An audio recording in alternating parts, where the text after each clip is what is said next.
hard enduro nutrition specifically for the Grassroots Hard Enduro series.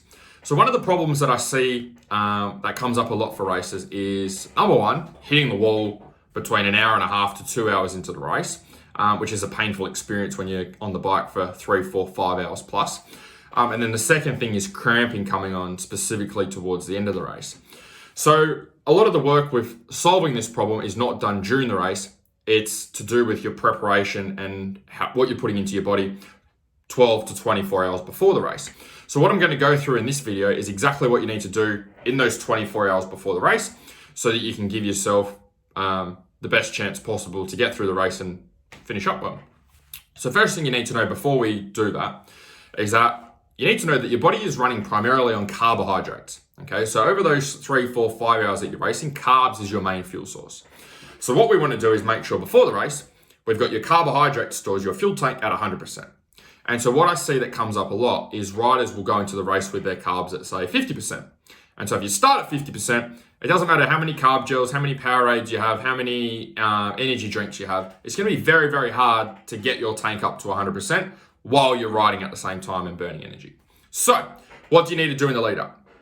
So let's just start off, let's make it easy and let's just start with the night before. So the night before, what we want to do is making sure we're starting that process of building up our carb tank, okay, our fuel tank. So how do you do that? First thing we need to do is you have your normal serving of protein and fats. So it could be like a piece of steak with some avocado, for example. And then we want to get in complex carbs. So complex carbs are high in starch. They're generally a bit heavier on the body. They take a bit longer to break down. And that's why we're having them the night before. So foods that come into this category would be things like mashed potato, sweet potato, could be brown rice, could be quinoa, could be pumpkin, okay? So we want to make sure we have a good serving of those. If you're not sure of a rough serving, 2 like palmfuls, okay, or handfuls. Once we've done that, we sleep throughout the night. Our body's slowly breaking down those carbohydrates, and because we're not burning them off, it's storing them as glycogen in our muscle and in our liver. So it's stored energy, stored carbs that we can use in the race tomorrow. Once we get onto race day, roughly 3 to 4 hours before the race, we want to do the same thing. We want to have some protein, some fats, and then some complex carbs. So for breakfast, to make it easy, it could be bacon and eggs, for example.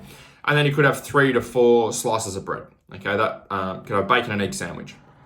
That'll make it nice and easy. You want to make sure that you have that roughly 3 to 4 hours before the race. And the reason you want to do that, again, is because the carbs that we're getting in need time to be able to break down. If you're having a bacon and egg sandwich like half an hour before you go and race, that's going to sit in your stomach for a very long time and feel quite uncomfortable while you're racing.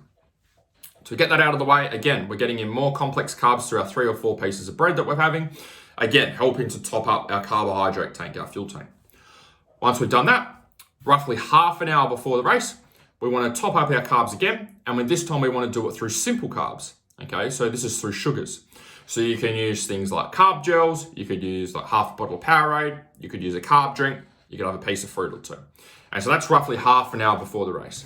So these 3 meals are really important because again, what we're doing is we're just getting your carbohydrate tank, your fuel tank up to 100%. And then that's going to mean that you're set for the race.